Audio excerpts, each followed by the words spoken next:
Sementara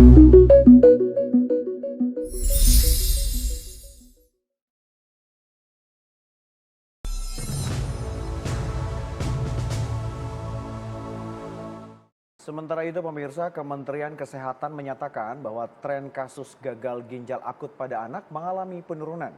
Bahkan terlihat dalam 3 hari terakhir tidak menemukan kasus yang baru. Ya, sementara total kasus gagal ginjal mencapai 323 anak. Dari jumlah tersebut 190 anak meninggal dunia.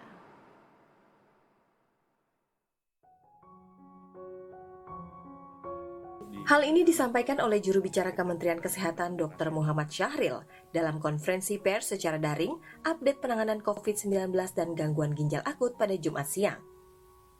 Menurut Syahril, data penurunan pasien diperoleh Kemenkes dari 28 provinsi yang melaporkan kasus gagal ginjal akut di Indonesia. Sebaran terbanyak pasien berasal dari Provinsi DKI Jakarta, Jawa Barat, dan Aceh.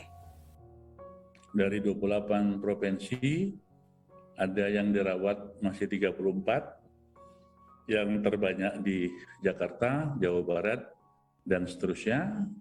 Kemudian yang meninggal 190, yang sembuh, dan total adalah 323. Sejak kasus gagal ginjal akut meningkat pada akhir Agustus 2022, Kemenkes mulai melakukan serangkaian pemeriksaan laboratorium terhadap pasien. Hasilnya, pada tubuh pasien ditemukan kandungan zat-zat kimia etilen glikol dan dietilen glikol di atas ambang kewajaran, sehingga menyebabkan gagal ginjal akut. Selanjutnya, sejumlah upaya mengurangi penambahan kasus dan jumlah kematian pada 18 Oktober lalu, Kemenkes mengeluarkan surat edaran meminta tenaga kesehatan dan apotek untuk tidak memberikan obat dalam bentuk sirup, karena diduga mengandung zat kimia EG dan DEG. Sementara itu, Badan Pengawas Obat dan Makanan BPOM juga telah melakukan pemeriksaan terhadap sejumlah farmasi. 3 produsen obat yang diduga sebagai penyebab gagal ginjal akut itu pun kini tengah diselidiki BPOM dan aparat kepolisian. Ketiga perusahaan itu adalah PT Afifarma, PT Yarindo Pharmatama, dan PT Universal Pharmaceutical Industries. Polisi bahkan sudah menaikkan status kasus PT Afifarma ke tahap penyidikan. Rabu kemarin, tim Sus Bareskrim Polri telah menggeledah 3 gudang penyimpanan bahan baku obat milik perusahaan farmasi PT Afifarma. Sejumlah sampel bahan baku obat telah diambil untuk diteliti di laboratorium. Penyidik akan memilah mana saja bahan baku obat yang tercemar etilen glikol dan dietilen glikol maupun yang tidak tercemar. Kalau untuk drum ini kan bahan baku, saya yakin di sini produksi otomatis kan sementara berhenti sambil menunggu investigasi ini berjalan, kejelasannya seperti apa. Ini kan perlu kita lakukan pendalaman ya.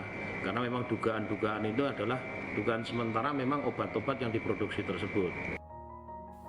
Selain melarang peredaran obat sirup, Kemenkes juga mendatangkan ratusan vial obat penawar Fomepizol dari Singapura, Australia, Kanada, dan Jepang untuk menekan penurunan angka kematian.